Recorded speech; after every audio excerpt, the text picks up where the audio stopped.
Hey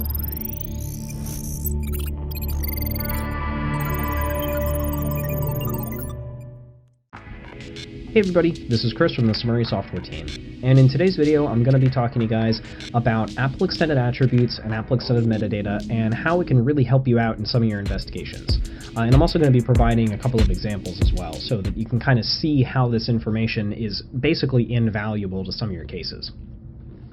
So on my desktop here, I have two image files. One of them is an HEIC file that I took with my iPhone when I was down in Orlando for the BCFE training with IASIS.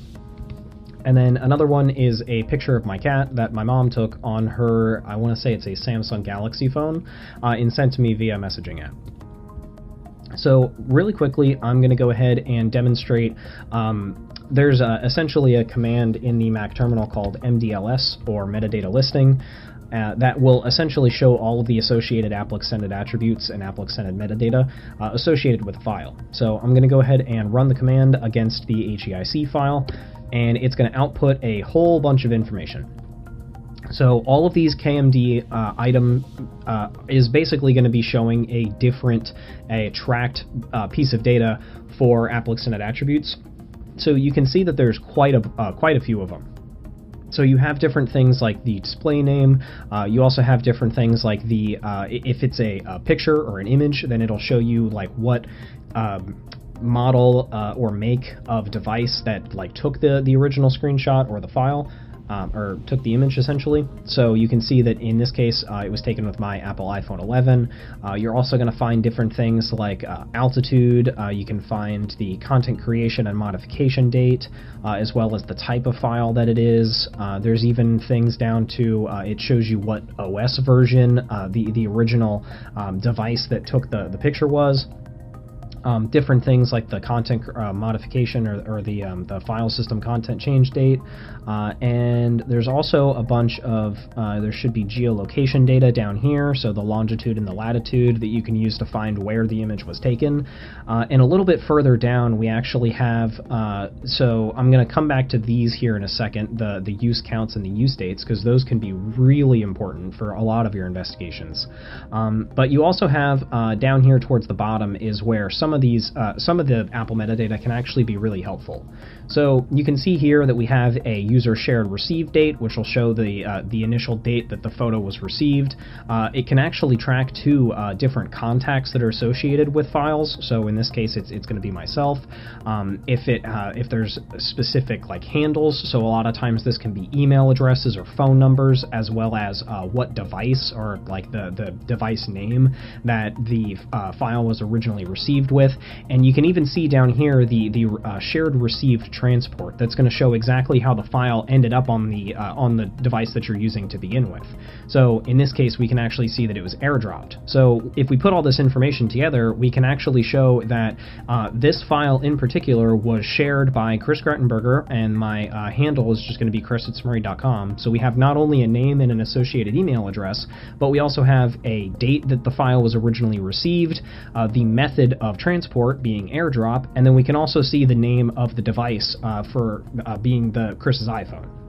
So just in that little data right there, we have an entire history of this file. So we have who sent it, how they sent it, where they sent it to, what it was originally sent from, and when it was received. So couple all of that together with these use counts and use dates, which are Apple metadata items specifically for user interaction with the file. So beyond just the receival of it, but the history of it on this system in particular. So these use counts right here are essentially going to be almost like a counter, or like a tally essentially of how many times a user has double-clicked on this individual file and opened it in something like Preview. So you see that right now it's 4, and I'm going to go ahead and double-click on it and pull up the picture of the nice tasty pretzel. And if I were to go ahead and run that command one more time, you see that it now updates to 6. So it's not like a an extremely accurate number, but it's much more to go on than absolutely nothing. So it definitely helps to provide a little bit more of like I said, a history of the file as it exists on the file system, and can really prove to be invaluable to some of your cases, because we even have the use dates right here that can show that there was user interaction with this specific file on multiple days, across multiple days. So you can see that May 12th of 2022 and May 27th of 2022, there was some sort of interaction with this file, and it'll basically just populate a general date, not necessarily a specific time, but a general date of when there was a user interaction with the file. So it's not going to be, updated or tracked by any system interaction. It's specifically user interaction. So it's really helpful and really useful, and you can really use it to leverage some of your cases and defeat, the pesky malware defense that we like to say. I don't know how that ended up on my computer. It's a virus. It had to be a virus that put something on there. And it's like, well, no, you did interact with it. There are things in the system, in specifically the Mac operating system, that do track whether or not this was interacted by you, the user. So, and just to kind of show you the difference in data that you're going to be seeing, I'm going to really quickly run the Exif tool command on the Android phone, or on the Android picture, just to kind of show you the difference in information. So Exif metadata can be really helpful in showing you, physical file metadata. So a lot of times you will see different things like, the original, or like the file system timestamp. So it's not necessarily going to be something as accurate as your actual Apple metadata and everything, but it does give you a general idea. But it's not obviously going to show you the how, who, what, when, where, why, all that kind of stuff. It's not going to show you who sent it, how they sent it, and all of that. And then as well, it's also not gonna, a lot of times if you send it through like a messaging app or something like that, instead of, all of the different Apple transmission methods like messages and, AirDrop and all that kind of thing, it's not going to be tracking the geolocation data as accurately as it would with Apple metadata. So there's tons of data that's tracked inside of macOS that the user just has absolutely no idea about.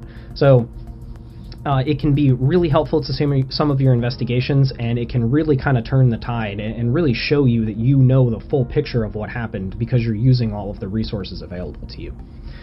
So thank you for listening to my short little rant about metadata.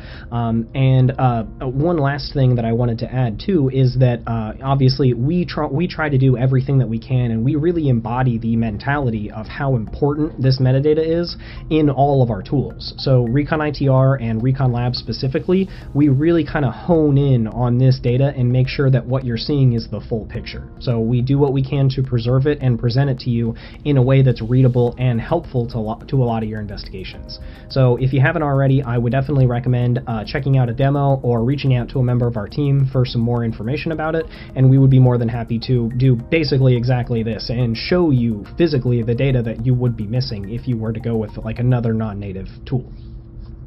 So thank you guys very much for watching, and definitely keep a lookout in the future for more videos similar to this.